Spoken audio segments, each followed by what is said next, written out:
Wszystko zaczęło się od króla Jagiełły. Mała Łodzia stała się miastem, które w XIX wieku rozwijało się najszybciej na świecie. W ciągu zaledwie 60 lat od powstania pierwszej manufaktury powstaje przemysłowa, wielonarodowościowa metropolia. Jednak wiatry historii nie zawsze jej sprzyjały. To, co zniszczył los, odbudowują łodzianie. Nasza Łódź. Miasto wielkich szans. Od 600 lat w sercu Polski i Europy. Jesteśmy Polakami. Jesteśmy niezwykłym społeczeństwem. Zawsze w obliczu wielkiego wyzwania potrafimy się mobilizować. Potrafimy stawić czoła wielkim wyzwaniom. Bo nie potrafimy stać obojętnie. Bo obchodzi nas bezpieczeństwo i przyszłość naszych dzieci. Bo wierzymy, że nadzieja zwycięża apatię, lęk i strach. Bo mimo wszelkich przeciwności nigdy się nie poddajemy. Potrafimy ciężko pracować, wspierać się i działać razem. Bo zależy nam na naszej ojczyźnie, naszym osiedlu, naszej ulicy. Bo chcemy naszych niezbywalnych praw i wolności. Bo nie oddamy naszych marzeń. Nadchodzi punkt zwrotny.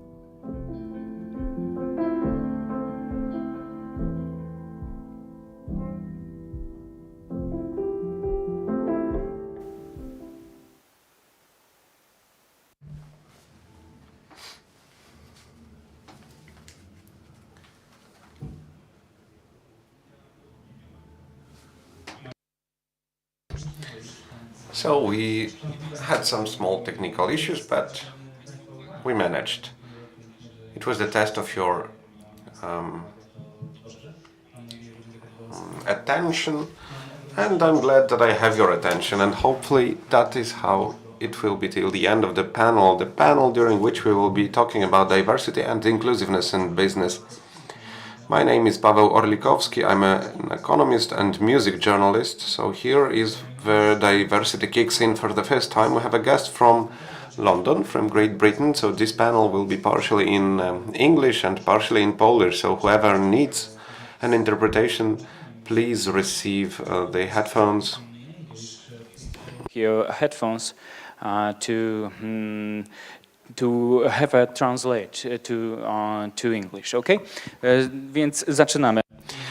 So we are starting, and first I will introduce our guests in alphabetic order. Dominic Arnall, CEO Open for Business. Monika, Kulik, board member of the Responsible Business Forum. Agnieszka Kulikowska, senior partner and INNPage executive and campaign member against homophobia. Kamila, Luttelmann, Director of Legal and Compliance, Wedel. Witold Orłowski, Chief Economic Advisor of PwC Poland. What do you do? Thank you. Thank you for allowing me to speak English for the panel. Sorry to all those that don't speak English. I'm Chief Executive of Open for Business, and Open for Business is tasked with bringing the power of global business behind the LGBTQ movement around the world. And we do that in three main ways. So firstly, we use data and reporting to make the economic case for LGBTQ equality in societies everywhere. We make the case that diverse, thriving societies are better for business. Secondly, we've got a coalition of 37 global businesses, all of whom have made a commitment to demonstrate LGBT inclusion, not just with our own staff body, but outside. And thirdly, we run programs such as the one we run here in Poland. We also run programs in the Caribbean, in East Africa, and we're about to start one in Southeast Asia in January. Thank you so much. And after that, I would ask you about numbers from your report. Może tu po polsku, bo... Maybe I will switch to Polish because in the report as Open for Business, it is said that discrimination is a loss for Polish economy, 4.6 trillion of złotych. how you count that? Yes, absolutely. It's a good question. So Open for Business uses 27 separate propositions in order to come up with our data. And we measure things like brain drain, for example, young people leaving a country. We look at levels of direct foreign investment and where direct foreign investment is likely to go. We look at where global organizations headquarter their businesses typically. And from these stats, we make a calculation based on how much a particular context is losing on the basis of not being LGBT inclusive. So just a quick example, we know for a fact that in Singapore, a country that's very, very keen to show itself as being pro-business, open for business, various global organizations have not based themselves in Singapore as a result of the fact that their staff, their LGBT staff, will not be able to live freely. So there's a real cost, and I'll let Agnieszka talk more about this, but particularly in talent attraction too.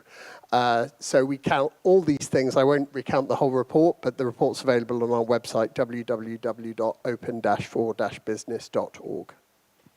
I jeszcze jedno do Dominika, a potem trochę dłużej. One more question to Dominic, and then we will have longer conversation in Polish. Question about referring to your experience and your experience of your business partners, could you draw an international situation about inclusiveness and diversity in companies and an economic, and how Poland compared to that? Sure.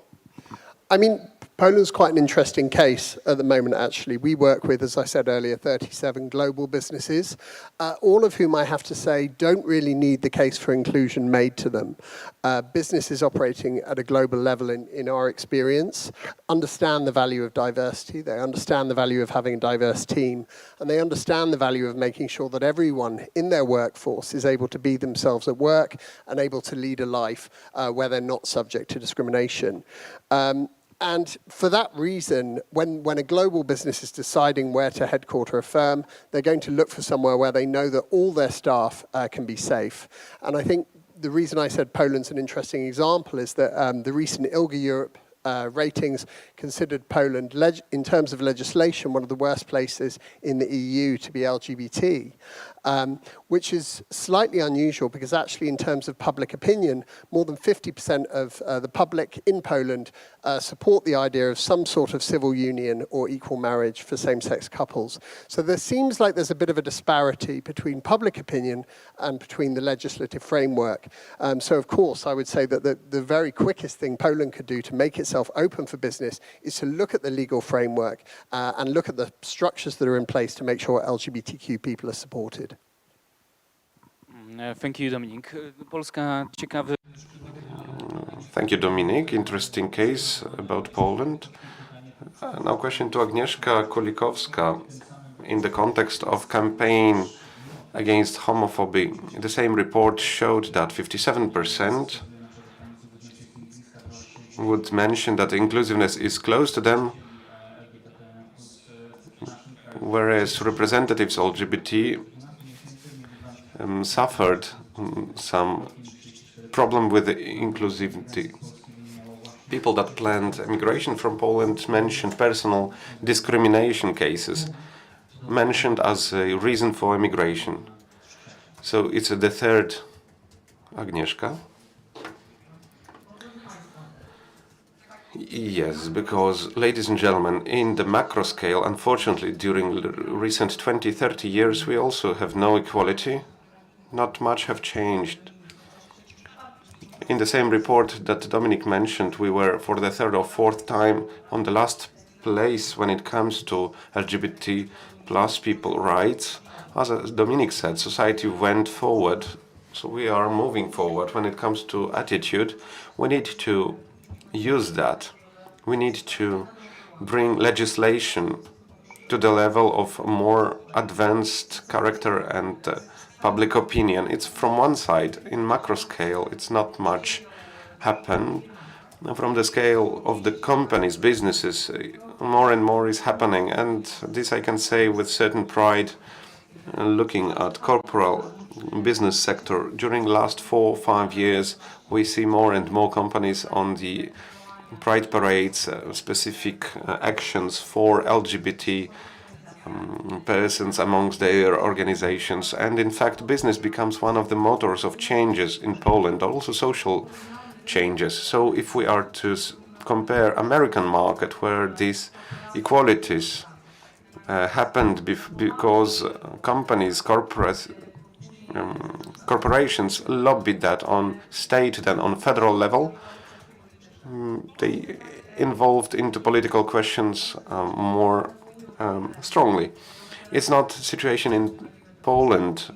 We don't have this lobbying of referendum for LGBT plus, but they announce statements, they work within their organization towards their employees, and there are certain actions, external actions. And in further parts we will say more about that. Some opened letter. I will just need one microphone. The moderator function requires having at least one microphone to moderate effectively. I hope we will deal with this somehow. If we are at you, Agnieszka, now, I would like to listen more about your statements about the campaigns. I would like to ask more about what companies do. We know where we were, where we are, and where we should be. Is there any set of good practices what business should do in this matter? Certainly, many things were already prepared. So if you are interested in that, you can go to the document prepared by another NGO, Love Does Not Exclude, with the support of 14 or 15 businesses. Its communication is Safe Havens.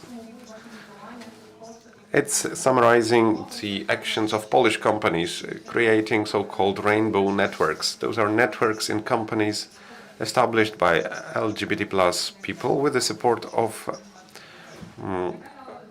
the organization. So this publication is prepared. It's good to check it. Also open for business campaign against homophobia and informal group LGBT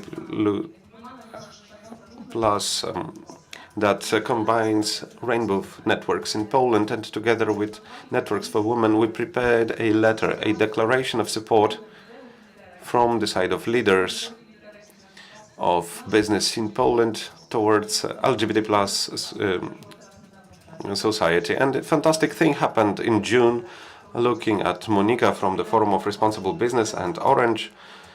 They joined that.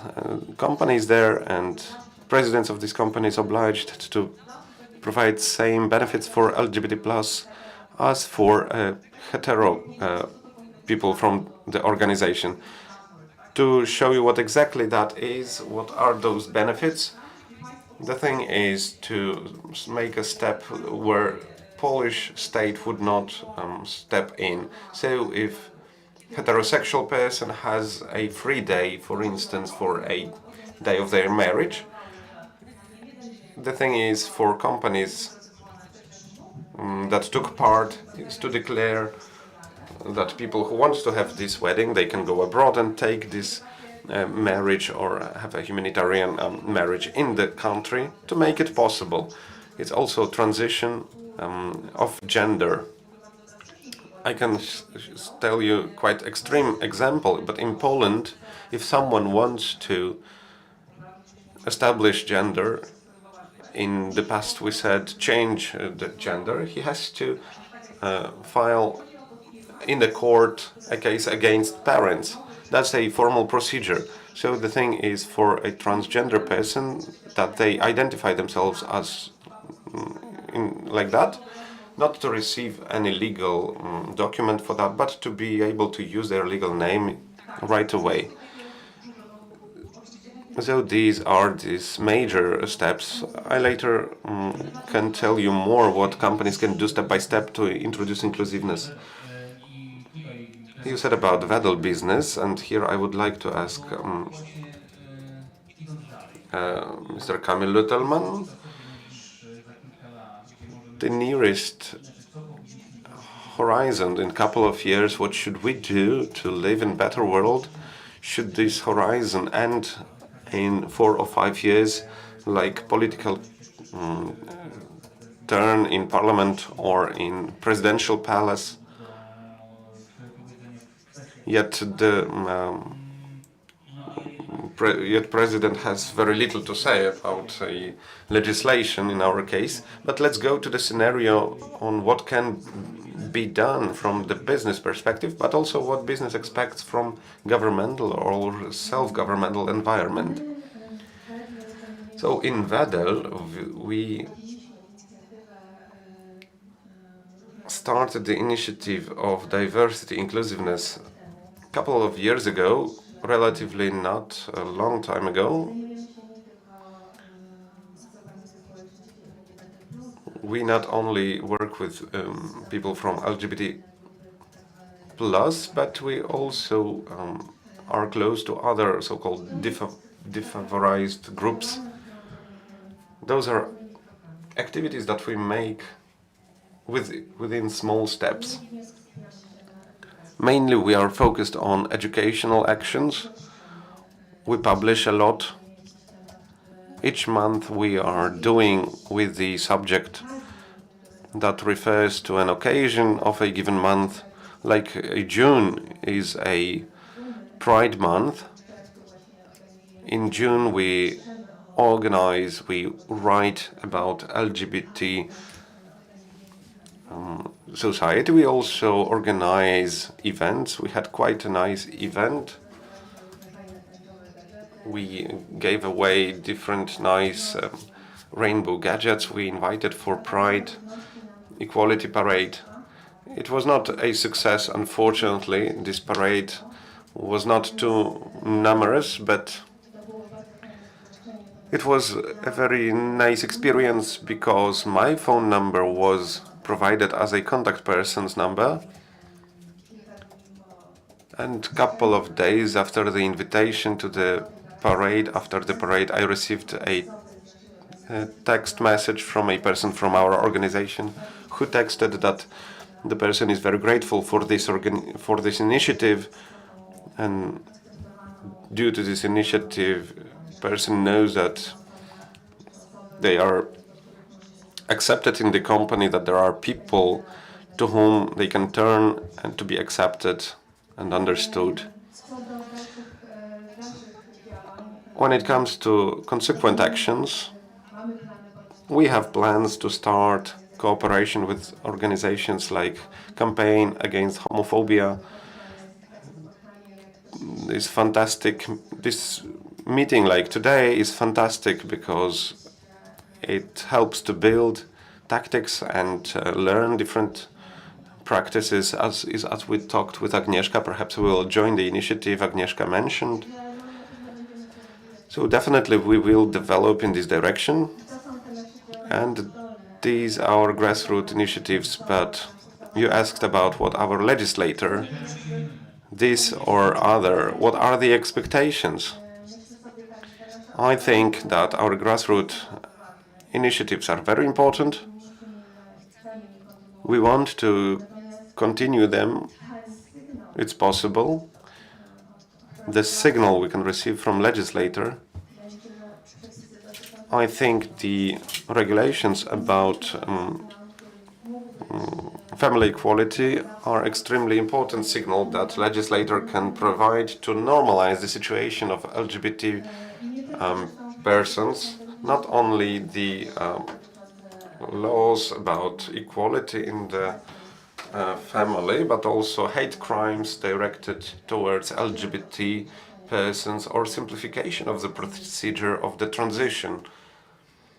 So the law shapes the attitudes, and I think it would be a very important signal. These acts of law, these regulations that will change the social attitude towards LGBT persons.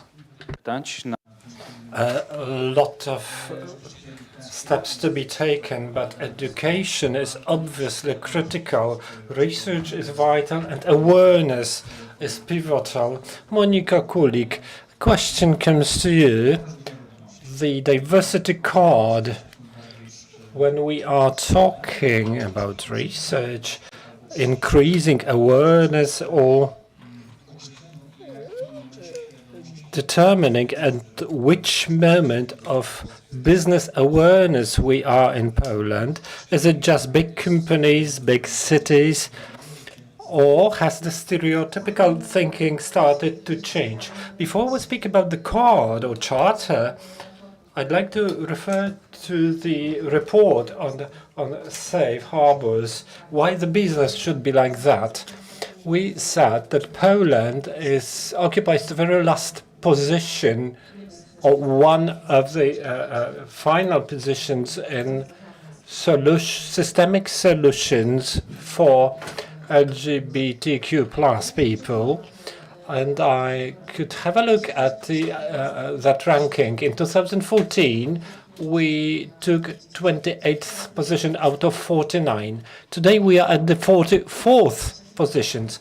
The external conditions are changing.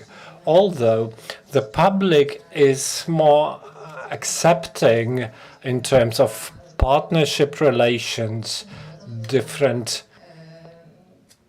solutions, yet that is not followed by systemic solutions. Therefore, social polarization is increasing. This narrative is getting stronger that tells to treat some groups of people as excluded, as different than the other part of the society. That is why business can be the place where people somehow excluded can find their safe harbor and solutions that will guarantee equal treatment, safety, support, or perhaps a good place to talk about their different needs. If we have a look at diversity charter, we can see it's over 10 years old now, 2012. We see that companies are starting to discuss diversity. We have over 320 signatories to the charter. These are local authorities, big businesses, but also SMEs. Though, if we have a look at diversity management, the term itself, the benefits are at a pretty high level. 45% of companies will know the concept of diversity management and have introduced that. But when we ask about systemic solutions, policies, only 3%. If we have a look at the activities addressed by companies to different social groups, 15% of the surveyees would run such actions. These are mainly for people with disabilities, for women, and other gender-related issues. The LGBTQ plus group is 9%. It's not much yet, but we can see the first social movements, employers' networks that give the signal that this bottom-up initiative is truly supported by companies. We can observe LGBTQ plus people appearing in PR activities of companies. We also tested corporate activism, how far the companies should get involved in social issues. We asked about environmental matters, women's rights when we had women's marches. We also inquired about gender issues when we had this huge discussion pending on the topic. And as we see that employers' expectations vary, 1/3 of those speak that a company should get involved in such activities. They should deliver a clear message that they do support such activities. 1/3 said no, the company is your working place. Those are private matters. The company should not get involved. 1/3 would say, we have no opinion whatsoever. Professor Orłowski, over to you. Hard data. We could hear some calculation, 4.6, 9.5 billion, but we are speaking about the loan needs of $500 million net, and that's the situation of the Polish economy. It would seem a drop, but the ocean of economic problems has myriads of such drops. I don't know, is it a more economic or philosophical questions? Why companies should care not to discriminate? Well, I'll try to respond philosophically and in terms of economy. I once said it, I believe, let me repeat.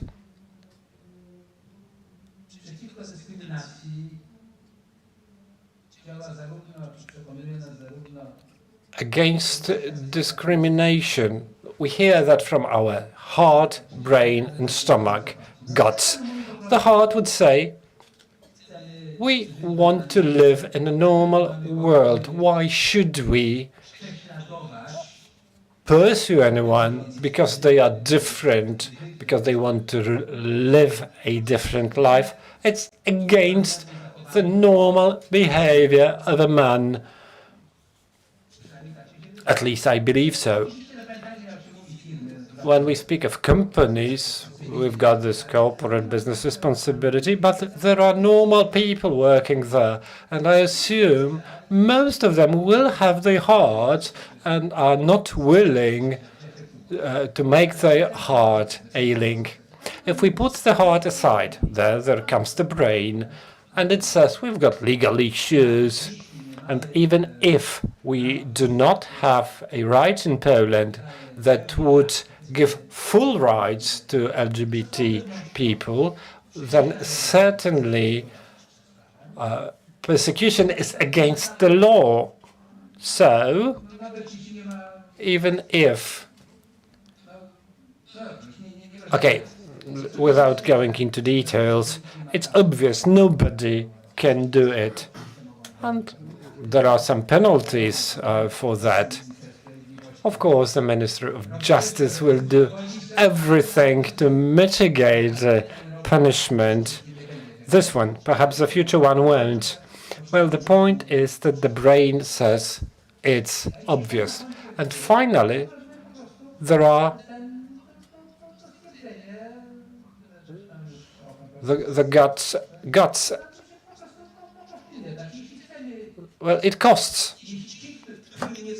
So no, it's not guts, it's stomach. If the heart is not enough and brain is not enough, it's not worth to persecute anyone, then address your stomach. Simply, it would be better for us in terms of material wealth without discrimination. Why? We've heard this topic a number of times before. Let me revoice it. Let me talk about corporations. You can have separate discussion on SMEs, startups. Let's speak of corporations. I believe for 20-something years, PwC has been running CEO survey asking CEOs of large corporations throughout the world. We have had a number of Polish CEOs about different things. It's always a systemic question. What are the greatest challenges, the greatest issues a corporation is facing? And, well, leave aside Poland, we'll get back in a moment. Leave aside Central and Eastern Poland. But among CEOs in Western Europe and North America, every year, say for 2009, when we had this financial crisis and economic instability occupied the first place, in every survey, the greatest problem named was looking and keeping talent, always. Why didn't I mention Poland? Well, in Central and Eastern Europe, you will find it close to top now, but we were learning after the economic transformation period, huge unemployment, many CEOs accustomed to hire and re-employ people who would have a queue of willing employees. Polish companies needed to learn that, and they learned painfully how to hunt for talents. But that is that in economy, this most dynamic part of economy, people and talents make the greatest resource. You can find anything else. Small companies find it most difficult to find a good capital. No, it's not a problem to find capital for a good working company. Buy technology, machines. The problem is find gifted people, pick them up, bring them and keep them. Well, indeed, that's fundamental. So, if we say there is a group, I don't know how many percent, that can be discouraged to work, and talents from this group can leave just because they do not have good conditions, well, we have the brain drainage phenomenon that drains the Polish economy. Well, Agnieszka Kulikowska would like to refer to your words quickly.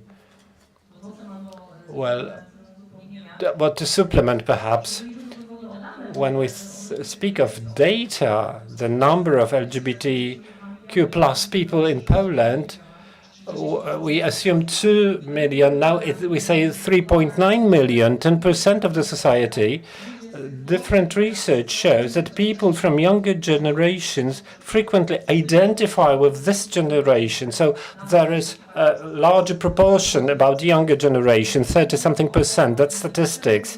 Why diversity is so critical? Why does it pay? Following Professor's words, well, indeed, it is so that, and it is proven by different studies and research. I'm not just meaning LGBT plus, any diversity whatsoever. Companies and societies that are more inclusive reach finally better financial results. That's one issue. Then they make better decisions.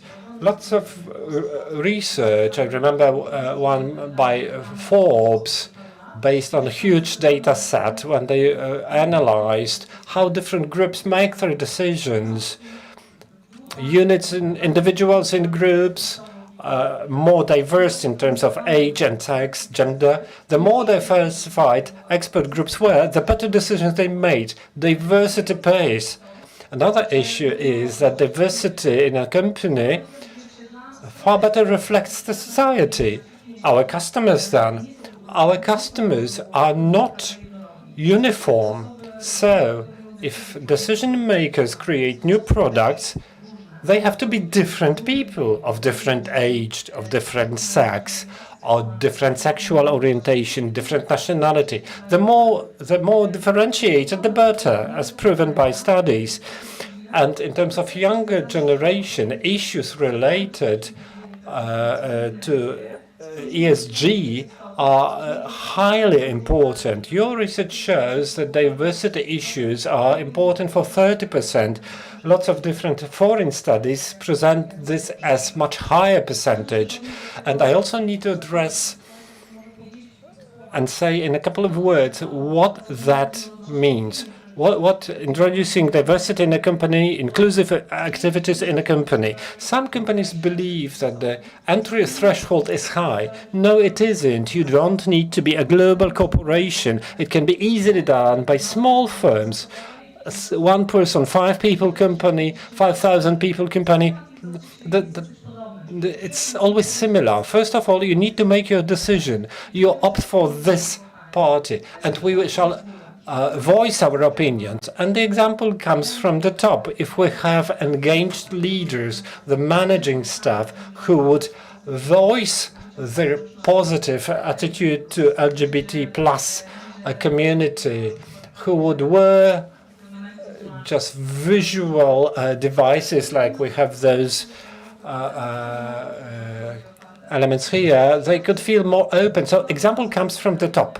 Second issue, training. It's so important, and it should start with the top managers, then regular managers, rest of people, to explain the issues like diversity, inclusion, equity, not just equality, but also equity, equal opportunities.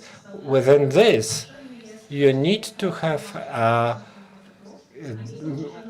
equity parade for LGBT plus people, not for heterosexual people, because they have it every day. The world is heterosexual, so they do not need such a day. It's important to clarify that to people so that they do not come, I do not agree. Why are we favoring a given community? What can you do next? Well, you can establish or help people to establish within networks, create networks, group there. You can do visual things, you can attend the parades, you can donate money, you can collaborate with organizations like ours, but within the organization, communicate in an inclusive way. There is no company small enough not to do it. Of course, the scale would be different. The smaller the company, the less formal it would be. And thirdly, procedures. I've mentioned that before. I spoke about equalizing benefits from the community with other peoples. And I believe our procedures are okay if we are ready that people we get in touch within recruitment process do not always have to be heterosexual, and we shouldn't be surprised and know how to talk to them. Well, the point is also that the inclusiveness, diversity has no limits or borders. Is it small town, village, country, a small one-person firm, huge corporation? We shouldn't discuss it too much. It should be simply there. All of you wanted to add to that. And I just wanted to address the heart, brain, and stomach diversity in companies. We can speak of 3 levels. Be brief. Time's running, and we need to sum it up, wrap it up. The first tier is respect the diversity and equality rules and anti-discrimination policies a company should have. These are ethical issues, moral issues the company makes in its operation. The second tier is when we want to our employees to feel good at the workplace. We want to be ourselves at our workplace, well-being. We need to remember also about employees' children. You mentioned that young generation find gender identity far more important, and we need to remember they may be not just our employees, but their children. So we need to create conditions that the employees who have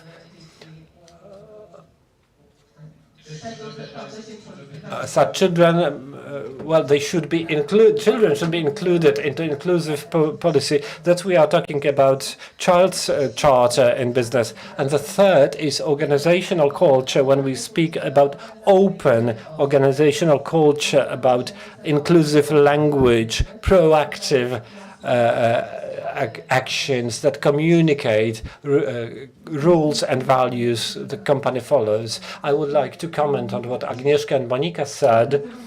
It is critical that we speak of what we are doing. We speak to the outside. We set example to everybody. In our company, we communicate a lot through LinkedIn. We inform about our activities, and we see this great feedback. We know that many people applying for a job with us, one of the reasons they provide is our openness, what we are saying, how inclusive we are. And the people work with us, and they really give us true added value. Well, you exceeded my value. A question by a We'll get back to Kamila in the light of business and advantages the businesses can have by openness, but over to Professor Orłowski.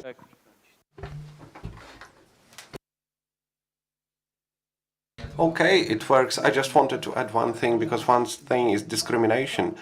Another thing is following. Whether we like it or not, company wants to achieve as much as possible from an employee. So where creativity kicks in, then, well, that's the story. You hire employee for the most benefit for the company. And in many companies, creativity is important, openness, innovativeness, generating ideas. For that, I would say the feeling of safety and openness is required. It's difficult to expect from a person that all the time has to look around whether he will be attacked or not necessarily physically, maybe by word. It's difficult to expect from him to fully engage into teamwork. And that's a problem, not only hiring and keeping an employee, but also giving opportunity to him. Safe haven, it's for employee, but also it serves the company, because in only this safe haven, this employee can fully effectively work, especially when we say, and in economy we say more and more about innovativeness and generating idea. So that's another element.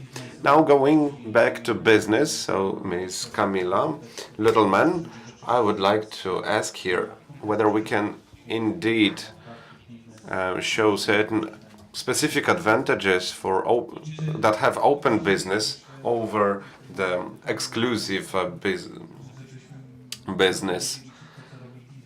Also, we would like you to comment if it's enough what business does, except of course these initiatives that you already mentioned should be done more. I have this feeling that everything was already said, but indeed inclusive business creates an environment of work where people can feel safe, and people who feel safe can open their wings, they can be creative, innovative. They can give much more than stressed persons that need to hide, be afraid, look behind all the time.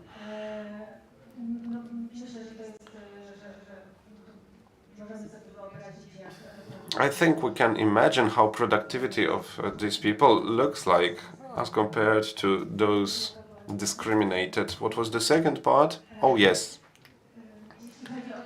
When it comes to what can be done more, it's when it comes to external legislation environment. We are in an election year, and now there is a chance for change. I hope we will be able to change current parliamentary setup in a way to be more open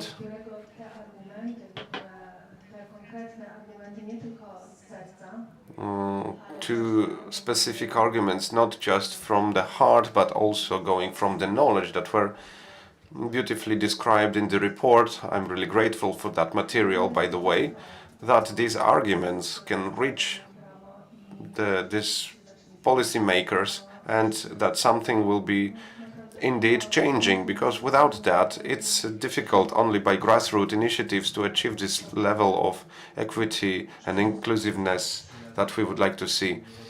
It's often that friendly business is born in friendly country. We should be glad that we still have a choice. Agnieszka, would you like to briefly comment?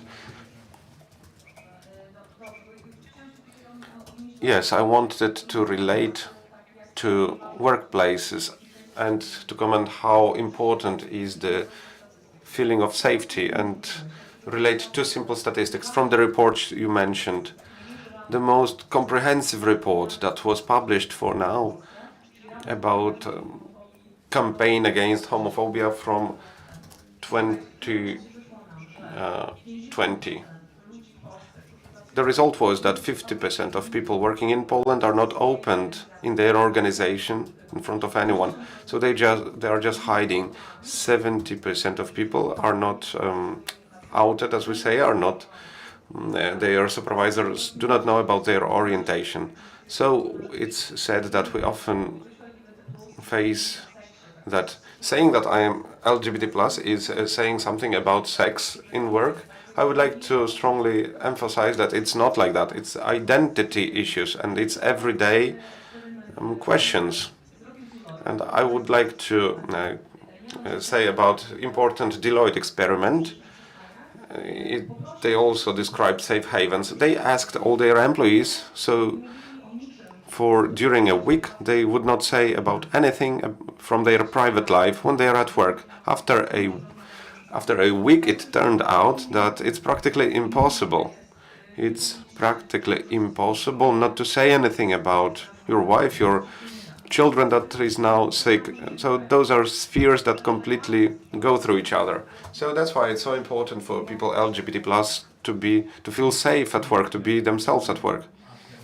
Because when we speak about education, about freedom and freedom games here in which, and when you speak with business, because I think that in Poland still we've got a problem with communication with companies, with CEOs who thought that discrimination, inclusiveness, it's not a most important argument for them. But it is argument that when you speak about income, so we need just education and speak to business, or maybe regulation. You have to pay higher taxes when you are not inclusiveness or something like that. I mean, I think education is, of course, incredibly important.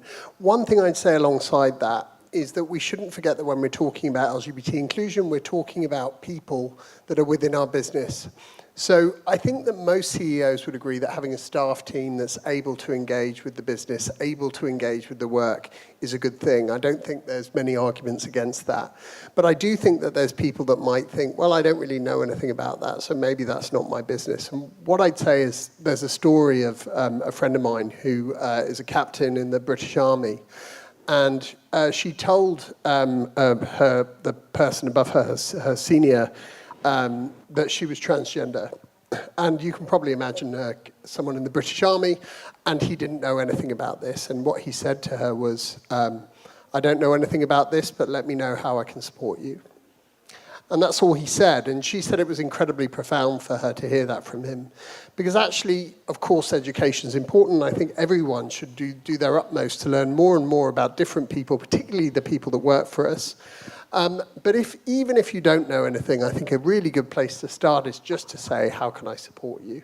And obviously to do that, you need to know who the LGBT people within your company are. In terms of regulation, I think it's difficult. I don't know exactly how that would work. Of course, discrimination against LGBT people, in my view, should be illegal in all forms. So people shouldn't be denied service, for example, on the basis of being LGBT. But I think really for me, the case that we make it open for business leaders, is, if you like, more carrot than stick. Do you have that expression? Yeah, good. And the reason that we do that is we say, look, we want to do this because it's in your interest, not because we want you to view LGBT people as a group of people that are poor LGBT people you have to look after, because actually we're an asset to society. And actually, if you look at really successful businesses on a global level, they all know this, and they're all practicing this law. They're supporting their staff. They're making sure that LGBT people are protected. So the argument as to whether or not this is good for business has already been won, as far as I'm concerned. We know that this is good for business, and we know that the biggest, most successful businesses in the world practice inclusion on that basis. Okay, so if you are, we've got a microphone, so your main conclusion after our whole discussion with panelists. Look, firstly, I think I'd reflect on something that I mentioned earlier, something that Agnieszka mentioned as well, about the public opinion in Poland being out of step with the legislative framework. I think that all too often it's possible for us, of course, as individuals, we might not have too much influence on the legislative framework in the country. But of course, we do have quite a lot of influence within our circle of influence and within the people that we know and the people that we work with.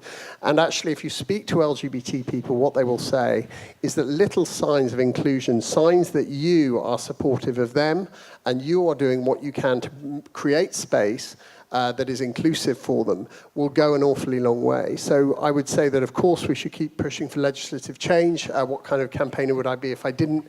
But what I would say as well is that we all actually have a bit of the power to change our environments and to make sure that we're providing environments that are more supportive for other people. Thank you. Thank you so much, Dominic. To ważne, o czym wspominasz. It's important what you are saying. It's important to push to legislative changes. There is still electoral campaign going on. We hear a lot of slogans about it, but looking at different news, I don't think there are plans to start from the smallest changes. What we said about marriages for homosexual persons, changes in labor code. So going to summarization, Witold Orłowski, Mr. Professor, Dominic mentioned that a carrot is better than the stick. Do we need somewhere this stick? If not, where can we look for a carrot? How do you think? Well, we need, of course, in the form of punishing, but this would not solve the problem, because we can have glass walls, glass ceilings, glass floors. Theoretically, there is no a wall, but the wall is there. Looking at the company I work for so long in PwC, and I see these good changes inside the organization. Exactly. Here we need, first of all, if we talk to young people, with them it's much easier to talk about it. And for them it's much more obvious. It's much easier to speak to educated people. For them it's also more obvious. So that shows what kind of tools we have for a long-term perspective. Should we use the stick? Well, of course, we need to take away discrimination using a stick, but it would not break the glass walls. So I think that we need to promote, we can promote, but education here has a fundamental importance.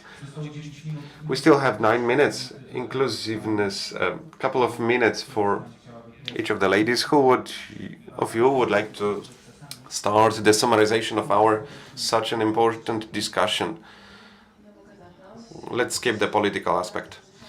I can start. Today I already heard 2 times that it's a bad word, narrative. Let's change the language we are talking. Maybe it's good to talk about a good workplace where no matter the age, the sexual orientation, everyone feels good. Maybe we need to talk about values that are important for the company and for every employee, that are a certain common good. We say about competitive advantage that we achieve through building diverse teams that can better understand social needs of different groups. When we talk like that, when we speak to business with the language of business, perhaps this diversity will be better understood by business. And perhaps we can manage it better. It's even ahead of time.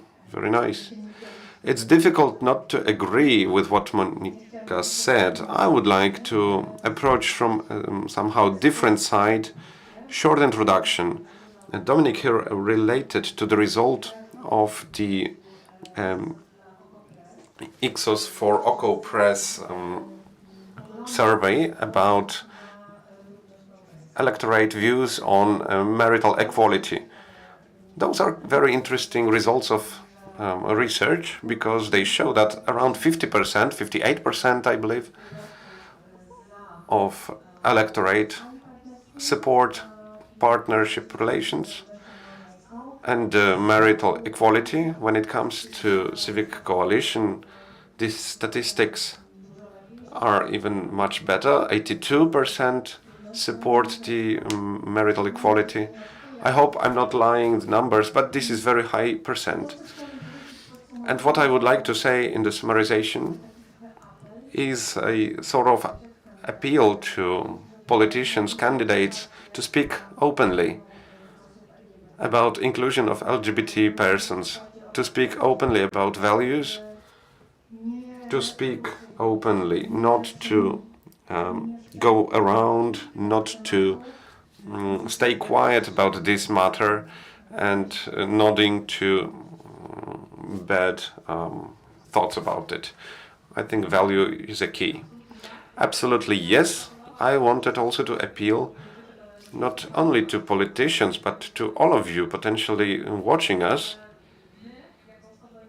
saying that we as LGBT plus community, we need allies, not just in corporal environments. We need that in everyday life. So your attitude, what you do, what you present, what you say, indeed have an influence. It's difficult for people to come out, to speak freely if they don't feel safe near you, if they don't feel the acceptance and openness. They can feel it from you. So when there are these important days like equality parade, do something, maybe go there, maybe you can give some financial support to LGBT plus organization. I think personally, if I was born before, if I lived in United States in the years when only racial minorities gained their rights, I would be definitely, during all the parades, I would very actively fighting for that. Just like it was important to fight for female rights, to be treated equally in the society. So standing aside, passively watching, unfortunately we become a part of the problem.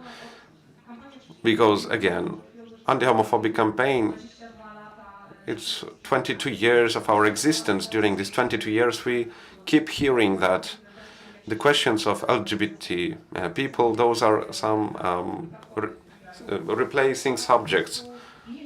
And it's not the truth.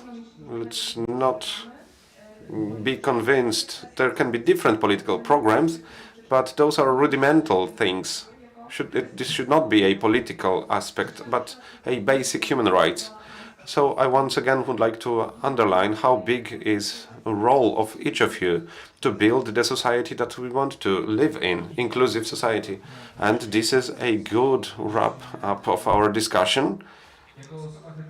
As a hetero person, I would like to see the times when we do not need to distinguish, but just be ourselves.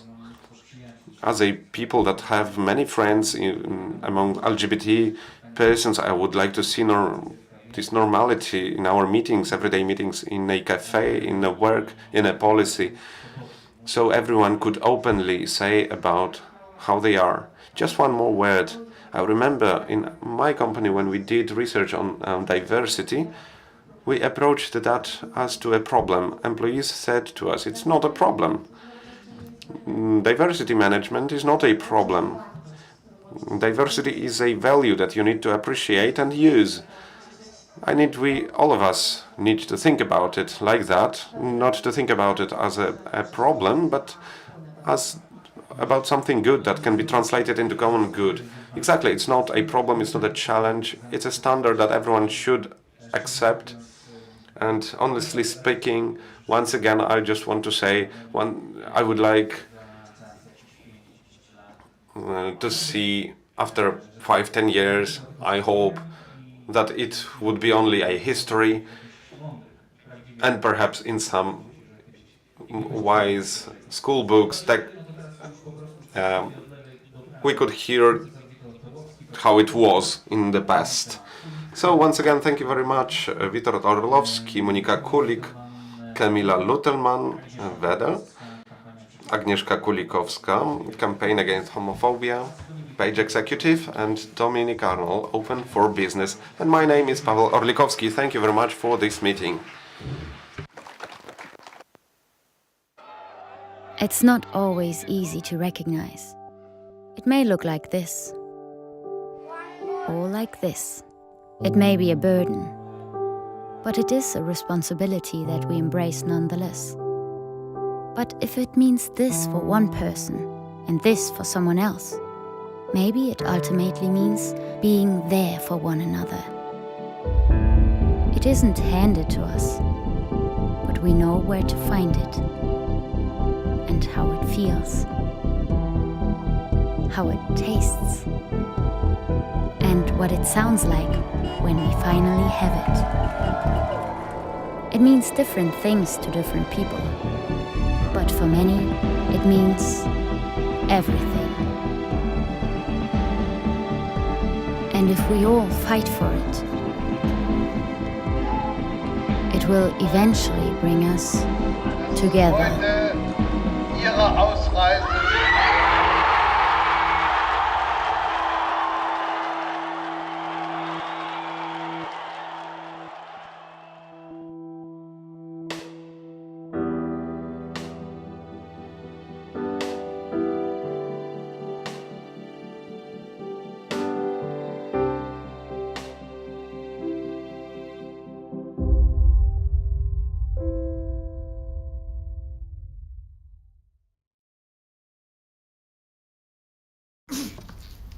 Dzień dobry. To znaczy, myśmy się dzisiaj widzieli. Wie pan co? Ja zmieniłem zdanie i chciałbym poprawić. Karty. W urnie. Dobrze? To ja sobie poszukam. Serio? Pan sobie poszuka? Nadchodzące wybory są zbyt ważne, by zostawić je bez kontroli. Dołącz do obywatelskiej kontroli wyborów. Zróbmy wybory bez piecu. Jestem z zawodu lekarzem, zajmowała się diagnostyką chorób nowotworowych. W Białorusi zajmowałam się mikrobiologią i molekularną biologią. Byłem nauczycielem szkoły podstawowej. Naszym celem jest budowanie umiejętności, które są ważne na polskim rynku pracy. Szybko nabierają takiej pewności siebie, bardzo szybko się uczą. Wszystko możliwe, kiedy starasz się.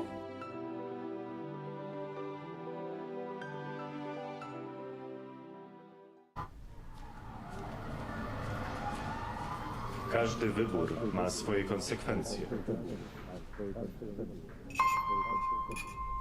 Dziś na kazaniu o takich jak ty mówili, że to morderczynie. A wiesz, że ta, która ci pomogła, trafi za kraty? Trzeba mieć sumienie. Jak mogłaś to zrobić własnej matce? Aborcja to najgorsza zbrodnia. Gdybym ja podjęła taką decyzję, nie byłoby cię tutaj. Organy państwa nie będą przyglądać się temu obojętnie.